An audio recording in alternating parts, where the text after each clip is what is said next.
भेत्तारं कर्मभूभृतां ज्ञातारं विश्वतत्त्वानां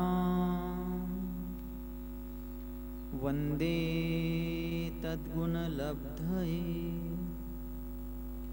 वन्दे तद्गुणलब्धये।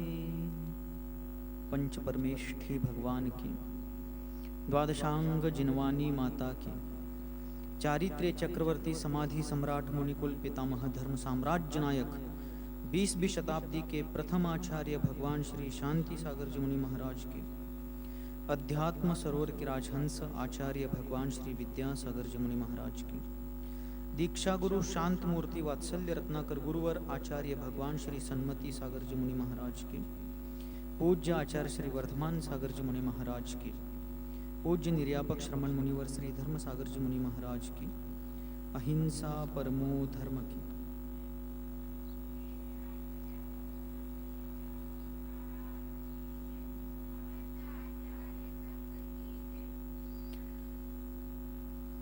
तीर्थंकर विश्व के प्रत्येक प्राणी मात्र के आदर्श होते हैं।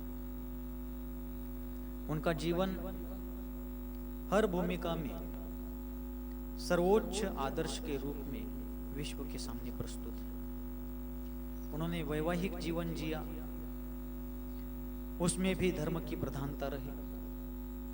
उन्होंने राज्य किया, सारे राजाओं के लिए, सारे शासकों के लिए वो अनुकरणीय बन गए। उन्होंने तप धारण किया तो तपस्या के इच्छुक सभी जीवों के लिए वो एक आदर्श हो गए। हर भूमिका में तीर्थंकरों का जीवन प्राणी मात्र के लिए अनुकरणीय है, मननीय है, महनीय है, चिंतनीय है। ऐसे उस तीर्थंकर बनने लायक पुण्य का संचय करने के लिए निमित्त भूत, कारणभूत जो 16 कारण भावनाएं हैं, उन 16 भावनाओं के स्वरूप का विचार और उस विचार के अनुसार अपने जीवन में उन भावनाओं को बहाने का प्रयास अपन सभी लोग कर रहे हैं।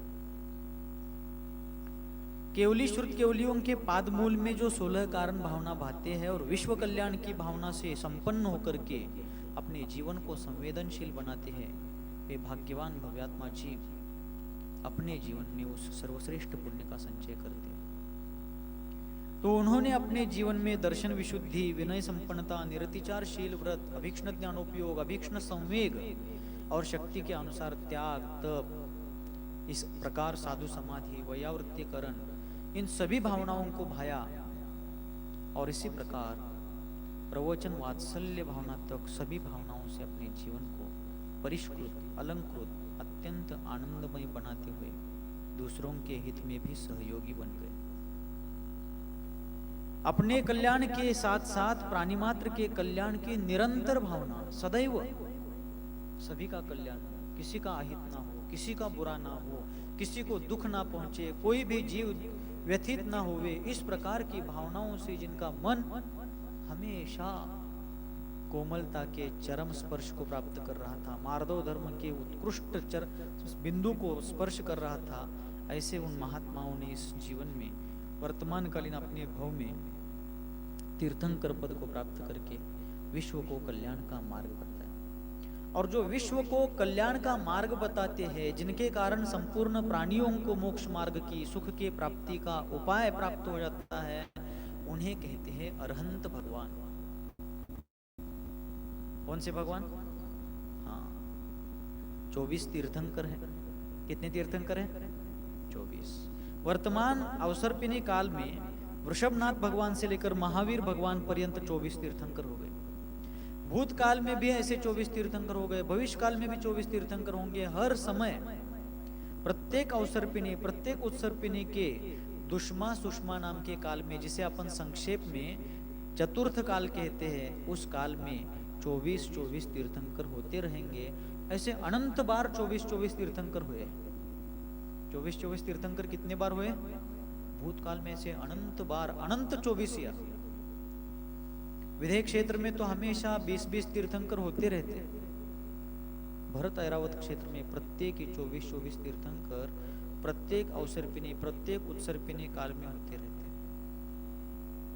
तो उसमें वृषभ, अजित, संभव, अभिनंदन, ये सब जो तीर्थंकर है वो व्यक्ति का नाम है। किसका नाम है? उनका व्यक्तिगत नाम है। अरिहंत व्यक्ति नहीं, व्यक्तित्व है। अरिहंत क्या है? व्यक्ति नहीं, व्यक्तित्व है। जैसे जवाहरलाल नेहरू, लाल बहादुर शास्त्री, मोरारजी देसाई, नरसिम्हा राव, इंदिरा गांधी, राजीव गांधी, मनमोहन सिंह, अटल बिहारी वाजपेयी वगैरह सभी लोग, इनका अपना अपना नाम, जवाहरलाल नेहरू से नरेंद्र मोदी तक सभी का अपना अपना व्यक्तिगत नाम अलग अलग है, लेकिन जो उस कुर्सी पर बैठे उनको प्रधानमंत्री कहा जाता है, प्राइम मिनिस्टर। क्या कहा जाता है? नरेंद्र मोदी, जवाहरलाल नेहरू ये सब व्यक्ति हो गए, और उस कुर्सी पर बैठा हुआ प्रधानमंत्री, व्यक्तित्व, पर्सनालिटी। उसी प्रकार वृषभ, अजित, संभव, अभिनंदन ये व्यक्ति के नाम हो गए, और अरिहंत यह व्यक्तित्व का नाम हो गया। अरिहंत किसका नाम हो गया? तो अरिहंत किसे कहते हैं? महाराज हमारे पोते का नाम है, हम तो उसे अरिहंत कहते घर में, न मम्मगा। किसे कहते हैं अरिहंत? जिन्होंने 4 घाती कर्म रूपी अरि यानी शत्रुओं को क्या नष्ट कर दिया। अरि यानी शत्रु। लोक व्यवहार में, विश्व में, संसार के जीव शत्रु किसे समझते हैं? अमुक व्यक्ति मेरा शत्रु है, अमुक समाज मेरा शत्रु है, अमुक देश मेरा शत्रु है, ऐसा समझ लेते हैं। यह एक भ्रम है, यह एक अज्ञान है। आचार्य कहते हैं अनादिकाल से इस जीव के अंतरंग में पड़े हुए जो मोहनीय ज्ञानावरण, दर्शनावरण, अंतराय आदि जो कर्म हैं, जिस कर्म के कारण यह जीव ना चाहते हुए भी दुख भोग रहा है, संसार में भटक रहा है, वह कर्म ही इस जीव का वास्तविक शत्रु है। उन कर्म रूपी शत्रुओं को, उन कर्म रूपी शत्रुओं को जिन्होंने हन का अर्थ है नाश करना। संस्कृत धातु कोश में, क्रियापदों में एक हन धातु आता है। हन हन्यते, हन का मतलब है नाश करना। हन धातु का अर्थ क्या है? नाश करना। पठ पठती, पठ यानी पढ़ना, वाचने, उदोद। वैसे हन धातु है, हन का अर्थ है नाश करना। हन का अर्थ हो गया नाश करना, और आगे क्या बचा है? त, अरिहन त भूतकाल का वाचक प्रत्यय है। यानी जिन्होंने 4 घाती कर्म रूपी शत्रुओं को नष्ट कर दिया है भूतकाल में, वे कौन है? अरिहंत। और वे अरहंत भगवान। फिर उनका नाम वृषभ, व्यक्तिगत नाम वृषभ हो, अजित हो, संभव, अभिनंदन, महावीर, शांतिनाथ, कुंतुनाथ, अरनाथ, कुछ भी हो, भरत, बाहुबली, राम, ये कुछ भी उनका नाम हो, वे सभी अरिहंत हैं। जिन्होंने 4 घाती कर्म रूपी शत्रुओं को नष्ट कर दिया, वे अरिहंत हैं। फिर अरिहंत होते हुए भी जिनके तीर्थंकर नामक पुण्य प्रकृति का उदय है, उनको समवसरण, 5 महाकल्याणक, 8 महाप्रातिहार्य आदि सब वैभव एक्स्ट्रा मिलेगा। और जिनके तीर्थंकर बनने जैसा पुण्य तो नहीं है, लेकिन 4 घाती कर्म रूपी शत्रुओं का जिन्होंने नाश किया, और अनंत ज्ञान, अनंत दर्शन, अनंत सुख, अनंत शक्ति, इस अनंत चतुष्टय रूप आत्म संपत्ति को, आत्म लक्ष्मी को, अनंत अंतरंग लक्ष्मी को जिन्होंने प्राप्त कर लिया, वे सभी अरिहंत हैं। ऐसे अरिहंत भगवान संपूर्ण विश्व को कल्याण का मार्ग बताने वाले हैं। सब जीवों को मोक्ष मार्ग का निस्पृह हो उपदेश दिया। अरहंत भगवान ने विश्व के प्रत्येक प्राणी को कल्याण का मार्ग बताया। संभवतः पीछे एक बार कुछ दिन पहले आपको बताया था, इस विषय के बारे में चर्चा हुई थी। कोई मार्केट है जहां पर बहुत सारे प्रकार की दुकानें हैं, और कोई एक दुकानदार अपनी दुकान में कोई एक ऐसी वस्तु ला करके रखता है जो वहां उस मार्केट में, उस गांव में, उस तालुका में कहीं पर भी उपलब्ध नहीं है, और वो वस्तु बहुत सस्ते में है और रोज के काम की वस्तु है। अब उस वस्तु को खरीदने के लिए वहां पर भीड़ लगी है, बहुत लोग इकट्ठा हो रहे हैं, उस दुकानदार का बहुत फायदा हो रहा है। तब आसपास के पड़ोस के दुकानदार उस दुकानदार को पूछते हैं कि भाई ये वस्तु कहाँ से लाए हो, कितने को पड़ती है, होलसेल में कितने, रिटेल में कितने को आती है, क्या कहाँ से आती है, जीएसटी कितना लगता है, सब पूछ रहे हैं। वो दुकानदार बताएगा क्या? कहता हूं क्या का ये धोरण निमक लगेच तिळती। वह दुकानदार उस सादी वस्तु का भी कुछ दूसरों को रहस्य नहीं बताता है। क्यों? क्योंकि यदि मैं आसपास के दुकानदारों को उसका सब रहस्य बता देता हूं तो वो भी ला करके रखेंगे और सारे जो ग्राहक मेरे ही पास आ रहे हैं वो बढ़ जाएंगे, विभाजित हो जाएंगे, कुछ वहां जाएंगे, कुछ वहां जाएंगे, कुछ मेरे पास आएंगे, तो मेरे फायदे में नुकसान हो जाएगा, मेरा फायदा कम हो जाएगा। कुछ पैसे के लिए दुकानदार एक मिक को बताते नहीं है, लेकिन अरहंत भगवान उन्होंने संसार के प्रत्येक प्राणी मात्र को बताया कि तुम जो मेरी पूजा करते हो वो मेरी पूजा करने के लिए पूजा मत करो, तुम भी मेरे जैसे पूज्य बनने के लिए पूजा करो, तुम भी मेरे जैसे बन सकते हो, तुम्हारे भीतर भी मेरे जैसे बनने की शक्ति है, अपने आत्मशक्ति को जगाओ और उस शक्ति के आधार से मैंने जिस प्रकार 4 घाती कर्मों का नाश करके इस अरहत पद को प्राप्त किया, तुम भी उस अरहत पद के अनंत चतुष्टय को प्राप्त करके अनंत सुख के स्वामी बनो।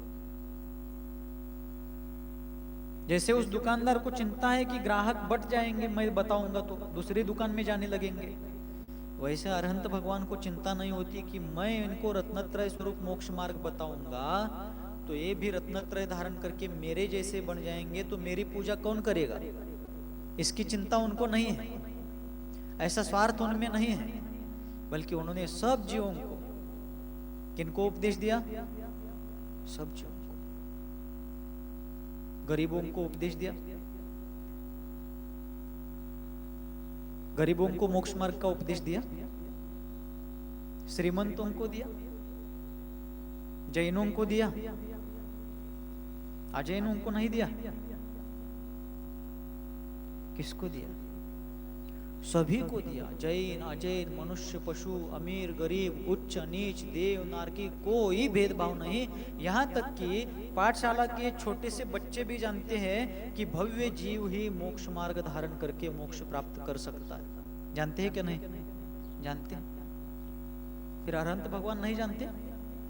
वो भी जानते, वो सर्वज्ञ है, वो भी जानते हैं कि भव्य जीव ही मोक्ष प्राप्त कर सकता है, रत्नत्रय धारण कर सकता है, लेकिन उनके उपदेश में भव्य अभव्य का भी भेदभाव नहीं है। भव्य जीवों को मोक्ष मार्ग का निस्पृह हो उपदेश दिया। ऐसा भेदभाव है क्या? गरीब अमीर, मनुष्य पशु, देव नारकी, उच्च नीच, जैन अजैन तो छोड़ दीजिए, भव्य अभव्य का भी भेदभाव नहीं रखा। उनको पता है अभव्य जीव मोक्ष प्राप्त नहीं कर पाएगा क्योंकि उसको सम्यक दर्शन आदि होते नहीं, फिर भी उन्होंने भव्य जीव ही इस उपदेश को सुने, अभव्य जीव नहीं सुने।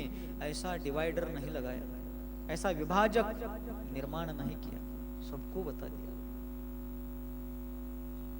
सूर्य का प्रकाश विश्व के सभी जीवों के लिए होता है। सूर्य ऐसा विचार नहीं करता कि उल्लू दिन मेरे सूर्य के प्रकाश को ग्रहण नहीं करता तो उल्लू को प्रकाश क्यों दूं? घूगी उल्लू अंद्र घुबड़ ಏನಂತೀರಿ? घूगी ಅಲ್ಲ, घूगी ನಂದು ಬೆಳಕ ತಗೊಳಂಗಿಲ್ಲ, ನನ್ನ ಬದಲು ದ್ವೇಷ ಹೃದಯದಾಗ ಧಾರಣ ಮಾಡುತ್ತದೆ, ಆದ್ರೂ घूಗಿಗೆ ಪ್ರಕಾಶ ಕೊಡಂಗಿಲ್ಲ. ಈ ಭೇದ ಭಾವ ಸೂರ್ಯದಲ್ಲಿ ಇರುತ್ತದೆ, ಎಂದೆಂದೂ ಇರಂಗಿಲ್ಲ. ಬಡಂದಾಗಿನ ತಿಳಿತಲ್ಲ? जिस प्रकार उल्लू मेरा प्रकाश ग्रहण नहीं करता तो मैं उल्लू को प्रकाश नहीं दूंगा, ऐसा भेदभाव उस सूर्य के पास नहीं होता है।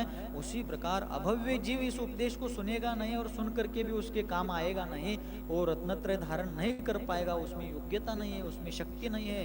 ये अरहंत भगवान को पता है, वे जानते हैं, लेकिन फिर भी उन्होंने भेदभाव नहीं किया, सबको दे दिया। सब जीव, कितनी विशालता है, कितनी उदारता है। और किसका उपदेश दिया? मोक्ष मार्ग का। जिस उपदेश को, जिस ज्ञान को उन्होंने बहुत पुरुषार्थ पूर्वक धारण किया, प्राप्त किया, उस ज्ञान को उन्होंने विश्व के लिए बिना किसी कमीशन के, बिना किसी अपनी अपेक्षा के वैसे ही दे दिया। कोई भी वक्ता आता है तो ज्यादातर बार वक्ताओं को कुछ ना कुछ पॉकेट चाहिए, मान सम्मान चाहिए, गले में हार पड़ना चाहिए, मान सम्मान पुरस्कार सत्कार होना चाहिए, इसकी अपेक्षा होती है। लेकिन अरहंत भगवान ने सभी को उपदेश दिया, लेकिन किसी से कोई अपेक्षा नहीं, निस्पृह हो उपदेश दिया, और वो भी मोक्ष मार्ग का। हम सिंपल से कोई वस्तु लाते हैं तो पड़ोसी को बताना नहीं चाहते, लेकिन अरहंत भगवान ने मोक्ष मार्ग का उपदेश दिया, लेकिन किसी से कोई अपेक्षा नहीं की कि आप हमारी फोटो लगाओ, हमारी पत्रिका बांटो, हमारा प्रवचन ऑनलाइन भेजो, हमारा और कुछ करो, कोई अपेक्षा नहीं। हमारा जय जयकार करो, हमारे मोक्ष जाने के बाद भी हमारा स्मरण करो, हमें अर्घ्य चढ़ाओ, कोई अपेक्षा नहीं। बस आप अपना कल्याण करो, हमारा स्मरण करो ना करो, पूजा करो ना करो, लेकिन जो हमने मोक्ष मार्ग बताया है उसके अनुसार आप चलो और अपना कल्याण करो। इतना बताकर अरहंत भगवान संसार से मुक्त हो, किसी से उनको कोई स्वार्थ नहीं। इसीलिए आचार्यों ने जिनेंद्र भगवान को, अरहंत भगवान को अकारण जगत बंधु कहा। क्या कहा है? अकारण जगत बंधु। क्यों? ಯಾಕಂದ್ರು ಮೌನ ಐತಿ ಮಹಾರಾಜ್ ಮಾತಾಡ್ಬೇಕು ಅಂತೀವ್ ಖರೆ ಗೊತ್ತಿಲ್ರಿ क्यों कहा? दुनिया का कोई भी व्यक्ति एक मिक के साथ कभी नाता जोड़ने लगता है, बंधुत्व जोड़ने लगता है, रिश्ता जोड़ने लगता है, तो कुछ ना कुछ स्वार्थ रखता है कि मैं इनके साथ जुड़ करके रहूं तो मुझे भी थोड़ा फायदा होगा, मैं इनको पकड़ करके रहूं, इनको प्रभावित करके रखूं तो मुझे कुछ ना कुछ देते रहेंगे, इनसे मुझे कुछ ना कुछ मिलता रहेगा। ऐसा स्वार्थ रख करके हम एक मिक के साथ नाता जोड़ते हैं। लेकिन अरहंत भगवान विश्व के अकारण बंधु है, यानी उन्होंने विश्व के प्रत्येक प्राणी मात्र के साथ दया धर्म का नाता जोड़ा है, लेकिन उस नाता जोड़ने के काल में उन्होंने कोई स्वार्थ नहीं रखा। भाई बड़ा ना भैया, सबसे बड़ा रुपया। हिंदी में एक कहावत है, भाई बड़ा ना भैया, सबसे बड़ा रुपया। रक्षाबंधन आया है, भाई दूज, भाऊबीज, बहना आरती उतार रही है, राखी बांध रही पिंची को, ಎಲ್ಲರೂ ಕಟ್ಕಟ್ ಹೋಗ್ರಿ, ನವರಾತ್ರಿ ಬೆಳತಾಗ ಬಿಚ್ಕೋತ್ ಕೊಂಡ್ತೀವಿ आपले। राखियां बांध रहे, आरती कर रहे, ऑक्शन लगा रहे, सब कर रहे हैं, लेकिन कुछ ना कुछ अपेक्षा रहती कि मेरा भाई मेरी रक्षा करेगा, मेरी संकट की घड़ी में मुझे सहायता करेगा, कुछ ना कुछ स्वार्थ होता है। लेकिन अरहंत भगवान का विश्व के किसी प्राणी के साथ कोई स्वार्थ नहीं, बस आप अपना कल्याण करो, आप संसार से मुक्त हो जाओ। संसार बहुत दुखमय है, आप दुख से छूटना चाहते हैं, सुख को पाना चाहते हैं, लेकिन ये जो मोक्ष मार्ग का उपदेश दिया गया है, इस उपाय के सिवाय दूसरा कोई मार्ग नहीं है। बस इस मार्ग को धारण करो, संसार से मुक्त हो जाओ। ऐसी महान व्यक्तित्व के, साधना के उत्कृष्ट जिनवानी के स्वामी जिनेंद्र भगवान, जिन्होंने संसार के प्रत्येक प्राणी को कल्याण का मार्ग बताया, सब जीवों। आप घर के किसी बच्चे को, छोटे से बच्चे को खाने के लिए कुछ लड्डू देते हैं, पेड़ा देते हैं और कुछ देते हैं, और वो बच्चा यदि खाते खाते आंगन में जाने लगा तो अद ಕೂಸ ತಿನ್ಕೋತ್ ತಿನ್ಕೋತ್ ಅಂಗಳದಾಗ ಹೊಂಟು ಏನು ಹೇಳ್ತೀರಿ? क्या कहते हैं? अंदर बैठ के खाओ, कोई देखेगा, कहते हैं क्या नहीं? छोटे से बच्चे को एक लड्डू पेड़ा कुछ दिया है, और उस बच्चे को फिर किसी की नजर लगेगी या पास पड़ोस के बच्चे मांगने लगेंगे तो उनको भी देना पड़ेगा। कोई भी कारण हो सकता है। छोटी सी रुपए 2 रुपए की वस्तु देने में भी हम इतना विचार करते हैं, लेकिन भगवान ने मोक्ष मार्ग का, भगवान बनने का उपाय बता दिया। संसार के सारे दुखों को क्षय करके अतीन्द्रिय मोक्ष सुख को प्राप्त करने का मार्ग सभी को बताया, लेकिन किसी से कोई अपेक्षा नहीं। यह अरहंत भगवान का उत्कृष्ट स्वरूप है। इसलिए जो वीतरागी है, सर्वज्ञ है, हितोपदेशी है, वे ही अरहंत है। अरहंत किसे कहना? जिन्होंने 4 घातीय कर्मों का नाश करने के कारण वीतरागता, सर्वज्ञता और हितोपदेशिता को प्राप्त कर लिया है, वे ही सच्चे देव अरहंत भगवान हैं। ये मेरा है, इसको उतनी अच्छी बात बताता हूं, वो अपना नहीं, उसको छोड़ दो, कोई भेदभाव नहीं। ऐसे अरहंत भगवान। और इस विश्व के प्रत्येक प्राणी मात्र का कल्याण अरहंत भगवान के उपदेश के अनुसरण से ही होगा। दूसरे बहुत सारे उपदेशक हुए हैं, रागी, द्वेषी, असंयमी, कोई शाप देता है, कोई वर देता है, कोई अपना भक्त मानता है, कोई किसी को शत्रु मानता है, कोई किसी का वध करता है। अरहंत भगवान ना किसी को शाप देते हैं, ना किसी को वर देते हैं, बस सभी को आत्म सिद्धि का, आत्म कल्याण का उपदेश देते हैं। बाकी किसी से उनको कोई प्रयोजन नहीं है, कोई मतलब नहीं है। ऐसे अरहंत की भक्ति, अरहत भक्ति भावना, ऐसे अरहंत भगवान है। तो ऐसे अरहंत की भक्ति, तो भक्ति शब्द क्या है? जो भक्ति करने वाला होता है उसको क्या कहते हैं? भक्त। क्या कहते हैं? भक्त। भक्त का मतलब, भक्त यानी जुड़ना, टू यूनाइट, जुड़ना। अपन कहते हैं ना विभक्त परिवार। विभक्त का अर्थ क्या? टूट गया है, अलग अलग हो गए, एक में एक से उनका अब संबंध नहीं रहा। और भक्त का अर्थ भक्त परिवार। भक्त परिवार यानी एकत्र परिवार, 2 भाई, 3 भाई, 4 भाई, जितने भी भाई हैं सब मिल करके रहते हैं। माता पिता के पास सभी भाई रहते हैं, वो भक्त परिवार है। भक्त परिवार मतलब भगवान के पास आने वाले लोग, ऐसा नहीं समझना। भक्त का अर्थ जुड़ा हुआ, और विभक्त का अर्थ अलग हो गया है। 14 अगस्त 1947 के पहले भक्त भारत था, और 14 अगस्त 1947 के दरमियान विभक्त भारत, पाकिस्तान और भारत 2 देश बने। तो भक्त का अर्थ है जुड़ा हुआ, एक में एक से बंधा हुआ। तो भक्त यानी भक्ति जो करता है उसे भक्त कहते हैं। और भक्ति किसकी करनी है? भगवान की। भगवान किसे कहते हैं? भक्त, भक्ति और भगवान। भक्त और भगवान, इन दोनों को जोड़ने वाला सेतु, पुल, ब्रिज यदि कोई है तो भक्ति है। जैसे नदी है, नदी बह रही है, नदी के दोनों तटों को जोड़ने का कार्य कौन करता है? मौनीति कौन करता है? पुल करता है, ब्रिज, सेतु। नदी के दोनों तटों को जोड़ने का कार्य करता है सेतु। उसी प्रकार भक्त और भगवान, इन दोनों को जोड़ने का कार्य करती है भक्ति। तो भक्ति किसे कहते हैं? गुणवान के प्रति धर्मानुराग जो होता है उसे ही भक्ति कहते हैं। गुणवान व्यक्ति के प्रति जो धर्मानुराग, गुणानुराग होता है, उस अनुराग को ही भक्ति कहते हैं, क्योंकि वो अनुराग ही गुणी और गुण के अपेक्षा रखने वाले व्यक्ति को जोड़ते हैं। जैसे शिक्षक और विद्यार्थी, विद्यार्थी और शिक्षक 2 व्यक्ति है, लेकिन विद्यार्थी और शिक्षक एक में को जोड़ने वाली कौन है? शिक्षा, शिक्षण। पढ़ाने के लिए गुरुजी आए हैं, पढ़ने के लिए विद्यार्थी आए हैं। उसी प्रकार भक्त और भगवान, इन दोनों को जोड़कर रखने वाली यदि कोई बीच की दुआ है तो वह भक्ति है।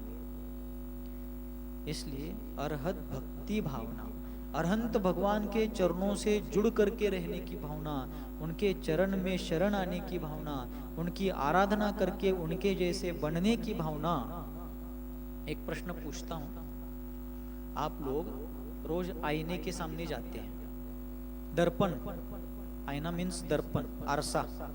जाते हैं, लगभग सभी जाते हैं। किस लिए जाते हैं? दर्पण को देखने के लिए जाते हैं।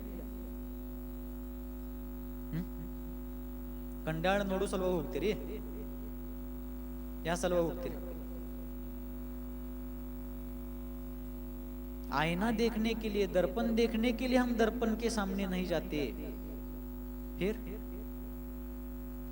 आईने में, दर्पण में अपने आप के प्रतिबिंब को देखने के लिए, स्वयं के प्रतिबिंब को देखने के लिए आईने के सामने जाते हैं। बराबर। वैसे ही गुरुदेव सन्मति सागर आचार्य महाराज हमेशा कहते थे कि भगवान के सामने, भगवान को देखने के लिए नहीं जाना, भगवान के सामने, भगवान के भीतर अपने रूप को देखने के लिए जाना है कि हम भी भगवान बन सकते हैं। हमारे भीतर भी भगवान बनने की शक्ति है। भगवान एक दर्पण है, भगवान एक आईना है। विश्व के प्रत्येक प्राणी मात्र को अपने आत्म स्वरूप को दिखाने के लिए भगवान एक दर्पण है, एक आईना है। वे कहते हैं मेरे भीतर भी 18 प्रकार के दोष थे। अनादिकाल से एक क्षुधा तृषा आदि 18 प्रकार के दोष थे। उन दोषों को मैंने रत्नत्रय की आराधना से नष्ट करके, 4 घाती कर्म के माध्यम से उन 18 कर्मों को नष्ट करके मैं आज अरहत पद को प्राप्त हो गया हूँ, वीतराग सर्वज्ञ हितोपदेशी हो गया हूँ। आप भी उस प्रोसेस से, आप भी उस विधि से मेरे जैसे बन सकते हैं। मराठी साहित्यकारों ने 2 पंक्तियां एक जगह पर कही है। तुझा मंदिरी आलो जरी मी नमितो जिन राया। भगवान को भक्त क्या कहता है? तुझा मंदिरी आलो जरी में नमितो जिन राया, तुझे नव्हे माझेच दर्शन निवांत साधाया। किस लिए आया हूं? तुझा मंदिरी आलो जरी में, हे भगवान मैं आपके मंदिर में आया हूं, भले मैं आपके सामने आया हूं। नमितो जिन राया, आपको नमस्कार करता हूं, वंदन करता हूं, अर्चन करता हूं, पूजन करता हूं, स्तवन करता हूं, लेकिन किस लिए? तुझे नव्हे रे, भगवान आपका नहीं, माझेच दर्शन, मेरा ही दर्शन निवांत साधा है। आकुल व्याकुलता से रहित होकर के मैं आपके दर्शन के निमित्त से अपना दर्शन करने के लिए आया हूं। क्योंकि संसार की इस भाग दौड़ में आज तक मुझे अपना दर्शन नहीं हुआ। अब मैं आपके दर्शन के माध्यम से, आपके दर्शन के निमित्त से अपना दर्शन करने के लिए आया हूं। तो भगवान के दर्शन का यह उद्देश्य होना चाहिए कि हमें भी आप जैसा बनना है। नानु निमंत ಆಗು ಭಾವನಾ ಮಾಡುತ್ತೇನೆ, बरोबर है। मैं भी आप जैसा बनने की भावना भाता, क्योंकि आपने ही कहा है कि मैं भी आप जैसा बन सकता हूं। भगवान बनने की ताकत है तुझ में, तू मान बैठा पुजारी हूं बस मैं। हम में ताकत क्या है? भगवान बनने की ताकत है। और विश्व का एकमेव दर्शन, विश्व का एकमेव सिद्धांत जैन सिद्धांत है जो कहता है कि प्रत्येक जीव भगवान बन सकता है। ऐसा नहीं कि कोई एक ही भगवान रहेगा और हम हमेशा उसकी पूजा ही करते रहेंगे, बल्कि जैन दर्शन ये कहता है कि ऐसा नहीं, पूज्य की पूजा पूज्य बनने के लिए करना है। पूज्य की पूजा पूज्य बनने के लिए करना है। ऐसी महिमा जिन दर्शन की है, अरहंत भगवान की भक्ति की महिमा है। तो वहां पर उन्होंने कहा कि आपके दर्शन के निमित्त से मैं अपना दर्शन करने के लिए आया हूं। दर्शन करते समय क्या भावना भाना है भगवान के सामने? भगवान पारगोळ दिल मेळ खुंडवात्री 35 ವರ್ಷ ಆದು, ಭಗವಾನ್ 7-8 ವರ್ಷ ಆಯ್ತು ಮದ್ವೆ ಆಗಿದ್ ಪಾರಂದ, ಖರೆ ಏನ ತೊಟ್ಲ ಅಳಗ್ಯಾಡ್ವಾತು, ಅಷ್ಟ ಅಳಗ್ಯಾಡ್ಸ್ರಿ. ಭಗವಾನ್ ಅಳಗ್ಯಾಡ್ಸಾರಿದ್ದರು. ಸಂಪತ್ತಿ ಕೂಡು, ಸಂತತ್ತಿ ಕೂಡು, ಸೌಭಾಗ್ಯ ನೀ ಕೂಡು. वाह,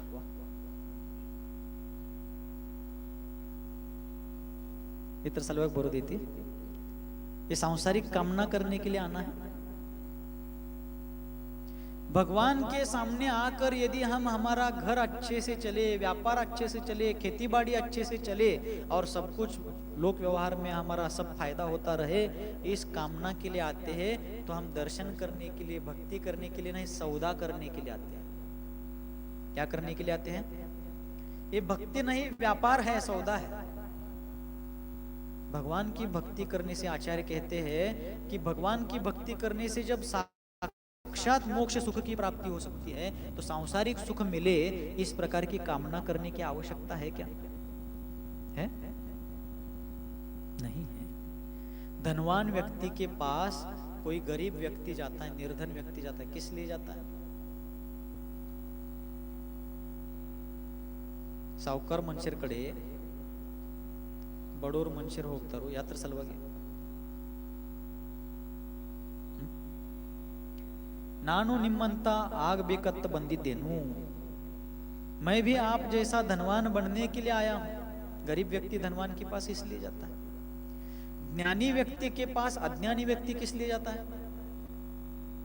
ज्ञान पाने के लिए। वैसे ही भगवान के पास भक्त किस लिए जाता है या किस लिए जाना चाहिए? भक्त को भगवान के पास भगवान बनने के लिए जाना चाहिए। फिर भगवान शब्द का अर्थ क्या? भग, भग यानी ज्ञान। भग का अर्थ हिंदी में नहीं लेना, भग यानी भाग जाओ। भग मतलब ज्ञान, वान यानी धारण करने वाला, भगवान। विद्वान, विद यानी ज्ञान, वान यानी धारण करने वाला, ज्ञान को धारण करने वाला, विद्वान। भगवान यानी जो केवल ज्ञानादि अनंत चतुष्टय रूपी अंतरंग लक्ष्मी को धारण करने वाले हैं, वे भगवान हैं। तो भगवान के पास जाकर के संसार के किसी भी सुख की कामना नहीं करना चाहिए कि मुझे इंद्र पद, चक्रवर्ती पद, भोग भूमि वगैरह मिले, धन संपदा मिले, सौभाग्य मिले, संतति मिले, अमुक मिले, तमुक मिले, कोई कामना नहीं करनी चाहिए।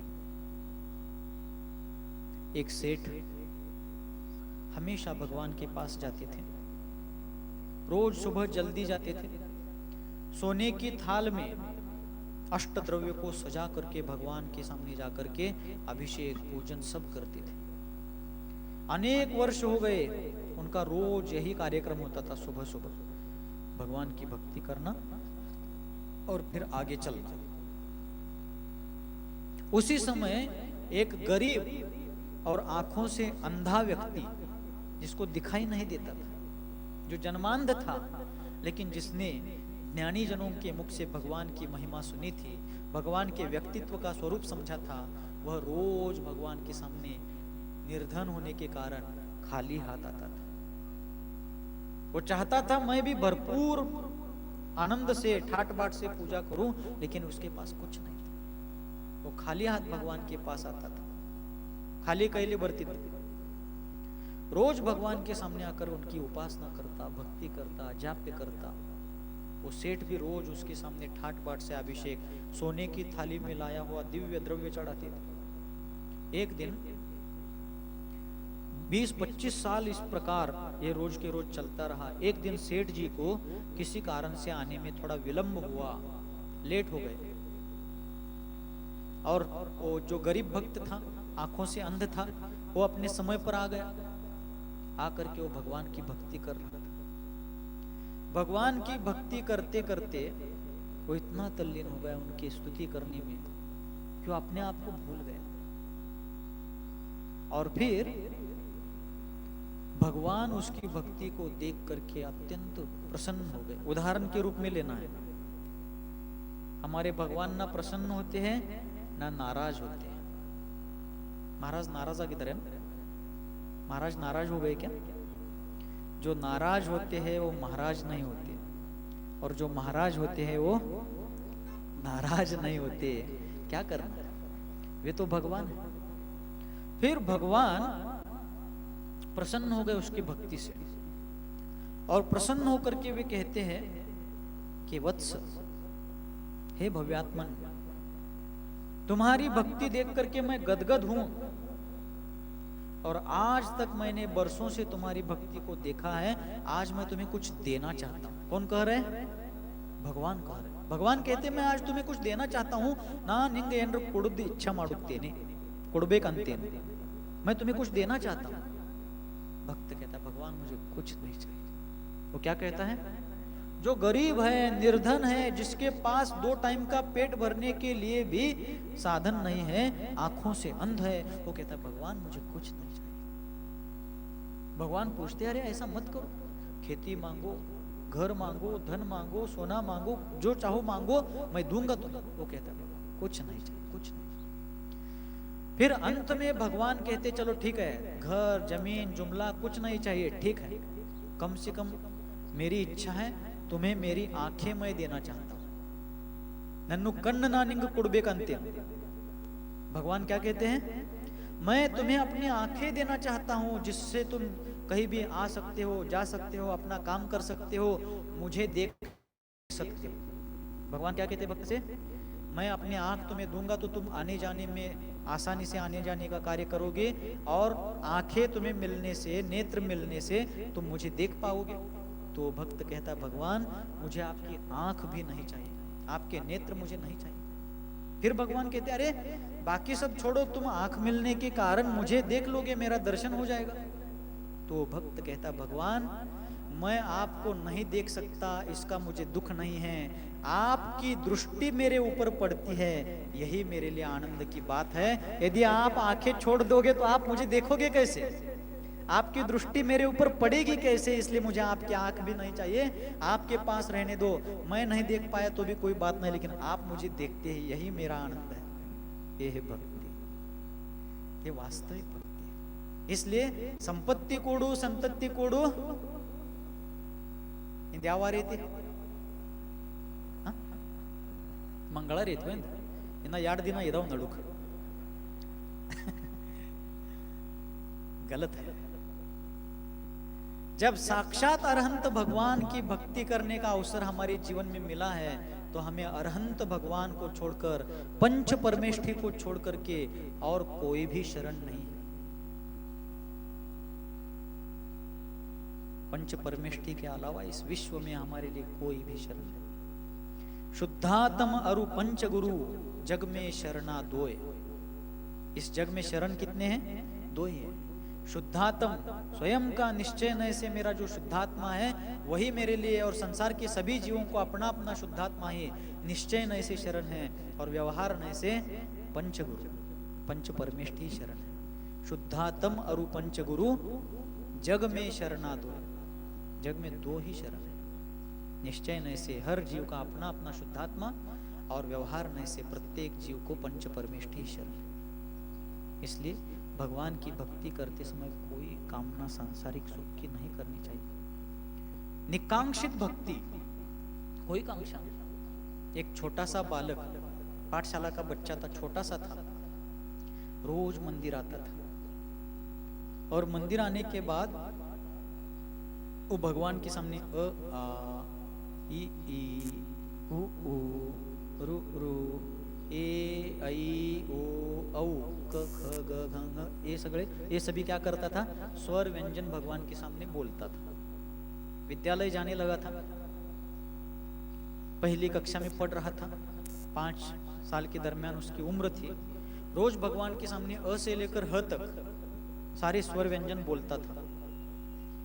बहुत दिन तक वो ऐसा ही बोल रहा है देख करके एक सज्जन ने, एक महानुभाव ने, एक व्यक्ति ने उस छोटे से बच्चे को पूछा, बेटा तुम भगवान के सामने अ आ ये सब स्वर व्यंजन क्यों बोलते हो? तो कहता है कि चाचा जी मुझे कोई स्तुति स्तोत्र नहीं आता। ಏನ್ ಹೇಳ್ತಾ, ನಂಗೆ ಯಾವ स्तुति स्तोत्र ಬರಂಗಿಲ್ಲ, मुझे कोई स्तुति स्तोत्र नहीं आता है, लेकिन मुझे विद्यालय में पढ़ाया है, जो भी लिखा जाता है अ से लेकर ह तक इसी से सब लिखा जाता है, तो मैं भगवान को अ से लेकर ह तक सब बताता हूँ और भगवान से कहता हूँ भगवान मुझे आपकी स्तुति नहीं आती, मैंने आपको सब स्वर व्यंजन बताए हैं, आप ही अपनी स्तुति बनाकर गा लीजिए और मेरी ओर से अपनी स्तुति समझ लीजिए। ನಂದು ವತಿಯಿಂದ ನೀವು ತಿಳ್ಕೊಳ್ಳಿ, ಯಾನ್ ಛಳ ಕಪಟಿಲ್ಲ, यानु कामना इल्ला, कोई कांक्षा नहीं, कोई कामना नहीं है, कोई अपेक्षा नहीं। भगवान की मात्र निकांक्षित भक्ति, निस्वार्थ भक्ति है, और यह निस्वार्थ भक्ति ही भक्त को भगवान बना देती है। आचार्य भगवान श्री कुंद कुंद देव ने प्रवचन सार ग्रंथराज में 4 बज गए, एक 5-7 मिनट और लूंगा, क्योंकि ये पुनः पुनः साल भर में इस चर्चा का अवसर नहीं आता और अगले साल हम यहाँ होंगे नहीं। ಈಗ ಸಿಕ್ಕಿತಿ ठोके हक्कोदा हक्की बिड़ती हो। कुंद कुंद भगवान ने एक गाथा कही प्रवचन सार ग्रंथराज में, जो जानदि अर्हंतम दौवत्त गुणत्त पज्यते हिम सो जानदि अप्पानम मोहो खलु तस्य जाति लयम। अर्थात जो अरहंत भगवान के स्वरूप को जानता है, द्रव्य गुण और पर्याय की दृष्टि से, अरिहंत कौन है, उनके गुण क्या है, उनकी पर्याय क्या है, इन चीजों को जो अरहंत भगवान के व्यक्तित्व को जो भव्यात्मा जीव जानता है, वह क्या करता है, सो जानदि अप्पानम, वह अपने आत्म स्वभाव को, आत्म स्वरूप को भी जान लेता है। और अरहंत भगवान के आश्रय से जो अपने आत्म स्वरूप को जानता है, उसका मोह भी क्षय को प्राप्त होता है। तो हम अरहंत भगवान के स्वरूप को आज जानेंगे, तो आगामी 4-6 भव में क्यों ना हो, हम भी अरहंत बनेंगे। बनना है क्या नहीं? नक्कदग महाराज यान हेळक बರಂಗಿಲ್ಲ, यान टांके आगे वेनिಲ್ಲ महाराज, पता नहीं होंगे या नहीं, विश्वास नहीं, इतना दृढ़ विश्वास होना चाहिए कि मैं आने वाले कुछ ही भवों में वहां पर हूं। आज मैं संसारी हूं, भविष्य में मैं मुक्तात्मा होऊंगा। आज मैं अशुद्धात्मा हूं, भविष्य में मैं शुद्धात्मा होऊंगा। आज मैं संसारी हूं, कल मैं परमात्मा होऊंगा। ये दृढ़ विश्वास होना चाहिए, इसी को सम्यक दर्शन कहते हैं। सिर्फ मुख से बोलने से नहीं होता सम्यक दर्शन, हृदय में श्रद्धा होनी चाहिए। और भगवान की भक्ति, अरहंत भगवान की भक्ति, अरहंत भगवान के स्वरूप को समझ करके करनी चाहिए। मात्र हमारे भगवान हैं, बचपन से माता पिता ने इनके दर्शन करने के लिए हमें कहा है, पाठशाला में ऐसे ही सिखाया है, इसलिए हम इनकी भक्ति करते हैं, ऐसा नहीं करना चाहिए। रूढ़िवादी पद्धति से भगवान की भक्ति नहीं करनी चाहिए। भगवान की भक्ति वैज्ञानिक पद्धति से, साइंटिफिकली, वैज्ञानिक ढंग से भगवान की भक्ति करना है कि भगवान कौन है, भगवान क्यों है, भगवान कैसे है, भगवान कैसे बने, मैं कौन हूं, मैं उनके जैसा कब बन सकता हूं और कैसे बन सकता हूं, ये सब समझ करके हम भगवान की भक्ति करते हैं, तो वह भक्ति सार्थक हो जाती है। इसलिए भगवान की भक्ति हम अत्यंत निस्वार्थ भाव से करने का प्रयास करें, तब जाकर के हमारे जीवन में भी उस प्रकार के परिणामों की विशुद्धि होती जाएगी और धीरे धीरे मोहनी आदि कर्मों का क्षय होते होते एक दिन यह जीव रत्नत्रय धर्म धारण करके 4 घाती कर्मों का क्षय करके अरहत अवस्था को, अरहंत पद को प्राप्त करके इस संसार से मुक्त हो जाएगा, सिद्ध दशा को भी प्राप्त कर लेगा। यह भगवान की भक्ति की महिमा है। एक छोटा सा प्रसंग बता करके बात पूरी करता हूँ। अपने यहाँ भूतकाल में धनंजय कवि नाम के एक बहुत बड़े कवि हुए, धनंजय कवि। राजा भोज के दरमियान वो हुए, बहुत बड़े विद्वान थे। और धनंजय कवि राजा के दरबार में एक मंत्री थे। लेकिन ये सब मंत्री थे, वैभव था, ऐश्वर्य था, संपन्नता थी, पावर्स थे, सब। लेकिन इन सब चीजों का उनके नजरिए में, उनके दृष्टिकोण में कोई महत्व नहीं था। उनके मन में पंच परमेष्ठी की भक्ति और रत्नत्रय धर्म की आराधना का ही महत्व था। रोज के रोज वो श्रावकों के 6 आवश्यक क्रियाओं का अनुष्ठान करते थे। एक दिन वे रोज की तरह आदिनाथ भगवान की पूजा अभिषेक करने के लिए जिन मंदिर में गए थे और अत्यंत तल्लीनता से, तन्मयता से भगवान की पूजा कर रहे थे। उसी समय उनके घर के पीछे एक बड़ा उद्यान था, एक बगीचा था, और उस बगीचे में खेलते हुए धनंजय सेठ के, धनंजय कवि के बेटे को सांप ने डस लिया। किसने काट लिया? सांप ने। हाँ, कृष्ण। और सांप डसने के बाद वो बेटा विषाक्त हो गया, उसका शरीर मूर्छित होकर के नीचे गिर गया। सेठानी तुरंत आई, वो रोने लगी। उसने अपने नौकर को भेज दिया, जाओ जल्दी से अपने मालिक को बुला कर लाओ, मंदिर में गए हैं, भगवान की पूजा कर रहे होंगे, उनको जल्दी बुलाओ।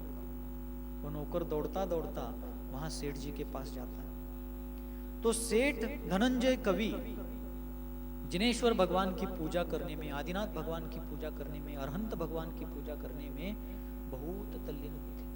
तो नौकर उनके पास जाकर कहता है कि स्वामिन, आपके पुत्र को सांप ने डस लिया है, सर्पदंश हो गया, आप जल्दी चलिए। एक बार बताया तो भी वो अपने पूजा में तल्लीन थे। फिर उसने सोच लिया कि शायद इनको सुना नहीं होगा इन्होंने, फिर से उसने 2-3 बार बताया, फिर भी वो हिले नहीं। अंत में वो वहां से चला जाता है। अपन होते तो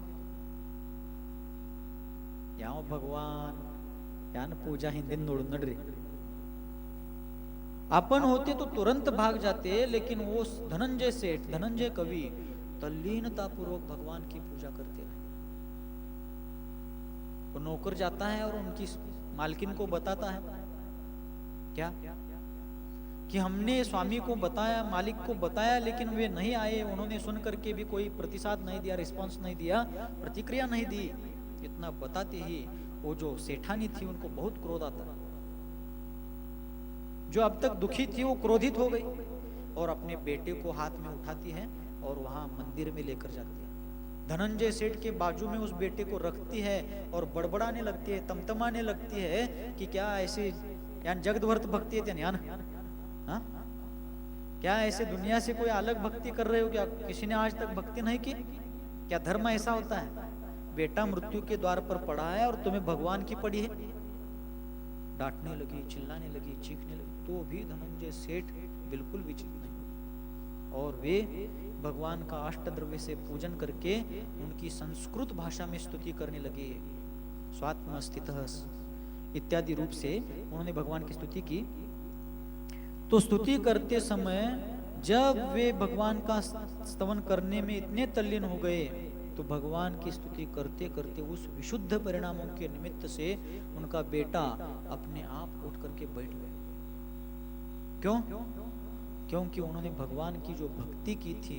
अब आप कहेंगे कि बेटे का पुण्य पाप अलग है, उनका पुण्य पाप अलग है, उनकी भक्ति, वे भक्ति कर रहे तो बेटा कैसे ठीक ठाक हो गया?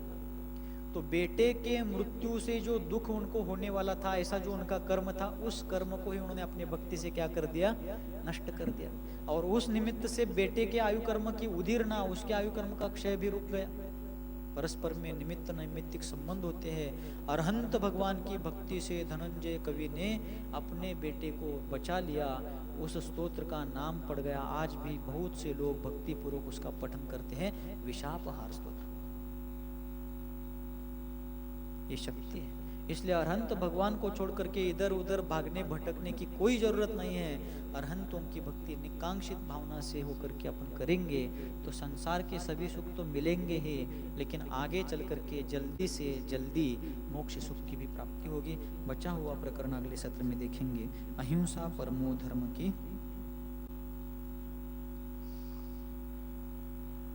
जय बोलो विद्यासागर मुनि महाराज की जय।